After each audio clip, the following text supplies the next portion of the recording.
बातें सुनी है जी। कांग्रेस और बीजेपी, मैं ये कहना चाहता हूं कि सरकारें पता नहीं क्यों इन अपराधों को अपनी गोदी में लेके बैठ जाते हैं।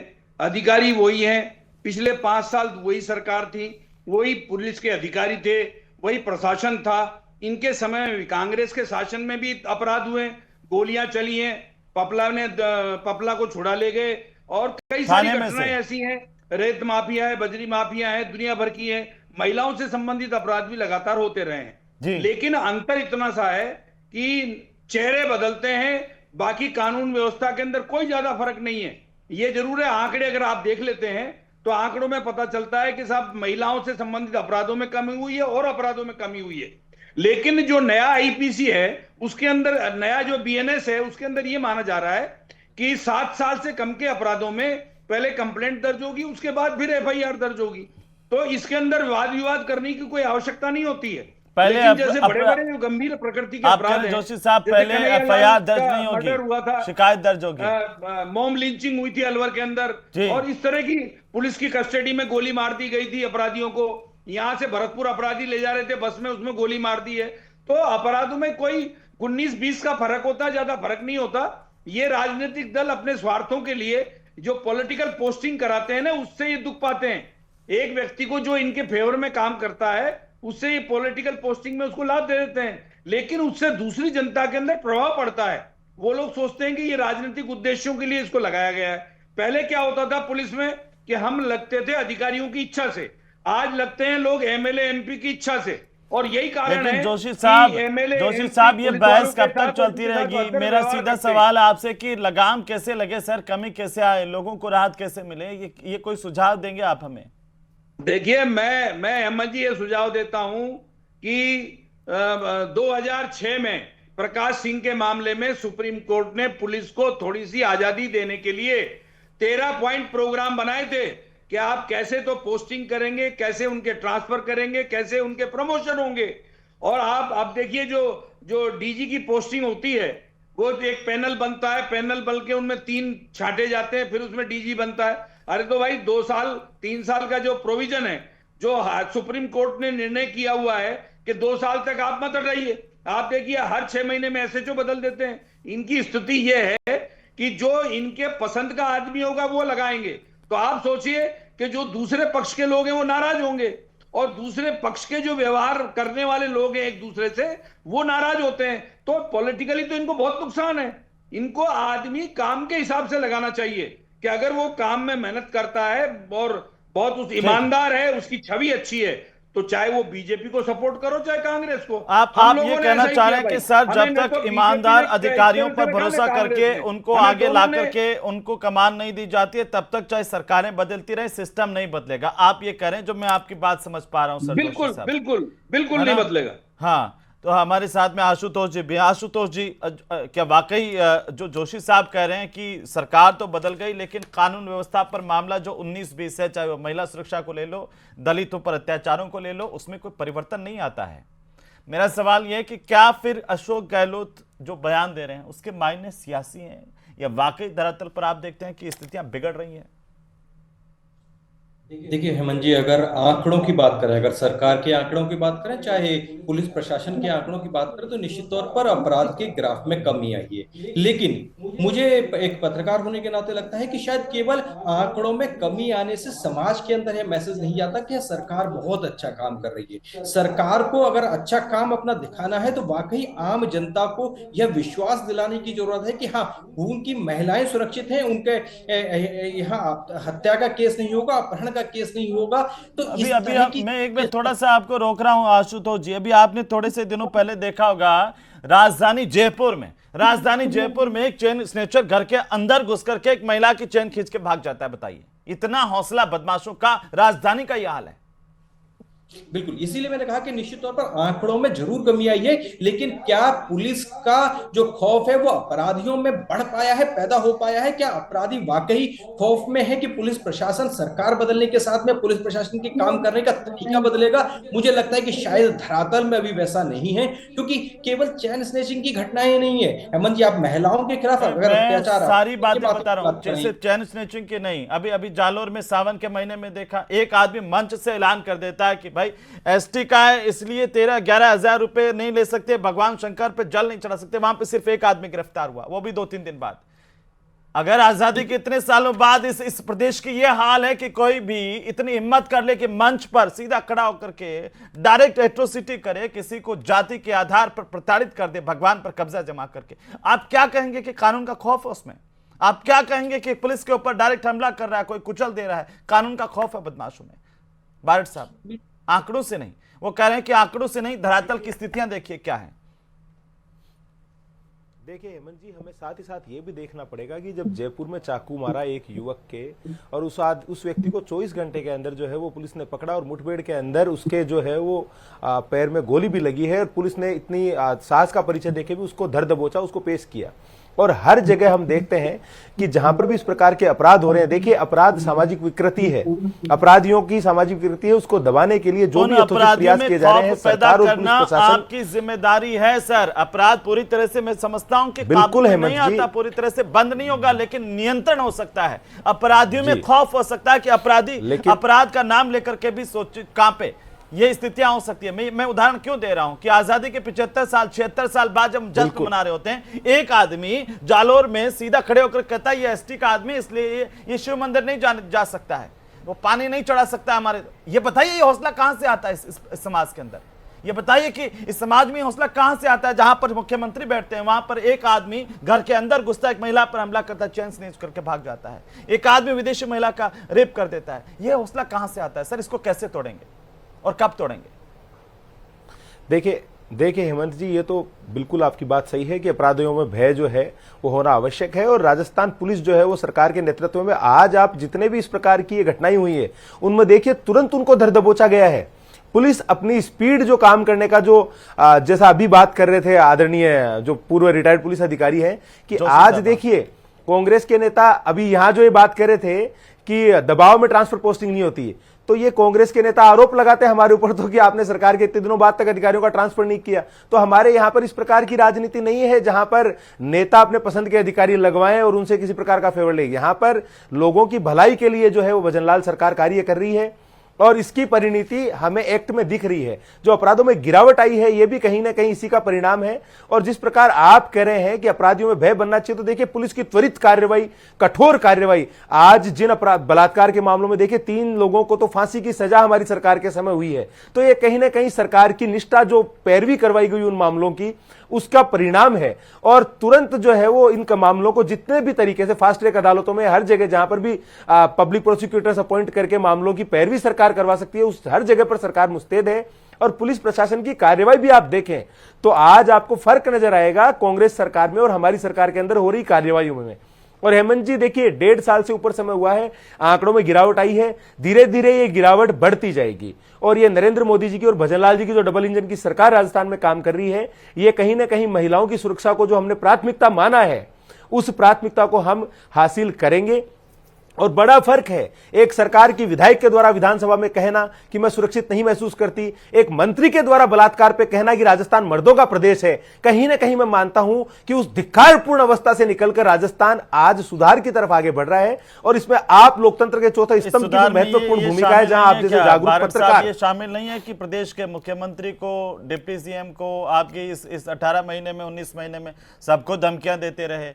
एक ऐसा कोई जयपुर का कोई इंस्टीट्यूट नहीं बचा है, चाहे वो हवाई अड्डा हो या स्कूल हो या फिर अस्पताल हो या एसएमएस स्टेडियम हो, सबको धमकियां रोज आए दिन आ रही है। अभी कोई खुलासे ही नहीं हुए इतने दिनों में, इसको भी शामिल कीजिए तब सुधरेगी व्यवस्था। अरे साहब ये महज जिन लोगों की दुकानदारी खत्म हो गई ना। देखिए हेमंत जी, जहां तक राजस्थान की बात है तो देखिए कह रहे हैं कि कार्रवाई तो कर रहे हैं ना। अरे साहब वकील नहीं है, कार्रवाई तो हो रही है। जैसे ही पुलिस में पॉक्सो कोर्ट में वकील नहीं है, राजस्थान के अंदर भगोड़े और स्थायी वारंटियों का जमावड़ा है। पूरे देश के तमाम स्थायी वारंटी और भगोड़े राजस्थान के अंदर शरण लिए हुए हैं। तो आप सोचिए अपराध कैसे कम होगा। और दूसरा बीएनएस के अंदर मामले आपको अगर पता है तो आप बताइए, आप लिस्ट बताइए, अभी अरेस्ट करवाएंगे। 60,000 से ज्यादा यहाँ पे है पूरे देश। अरे आपके पास लिस्ट है क्या? आपके पीसीसी कार्यालय में आते हैं क्या? मैं आपको लिस्ट दे दूंगा। अरे आपके प्रदेश कार्यालय में आते हैं क्या? करके मैंने आपको दो लिस्ट कहाँ है? मैं आपको मतलब इतना ऑथेंटिकली ये बता रहे हैं तो भाई कांग्रेस से संपर्क में है अपराधी।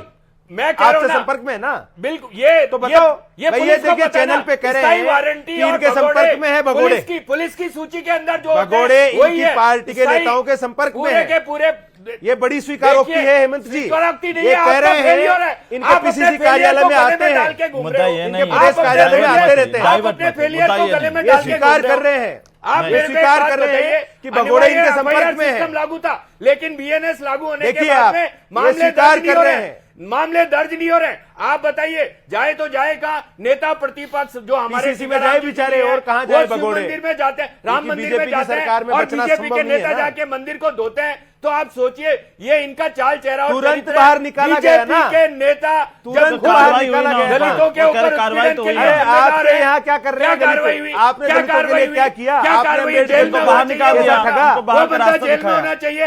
वो बाहर क्यों है? कानून वो बदल जेल में दिया। होना चाहिए। जेल में- वो मंदिर बंदा धो दिया, जेल में होना चाहिए।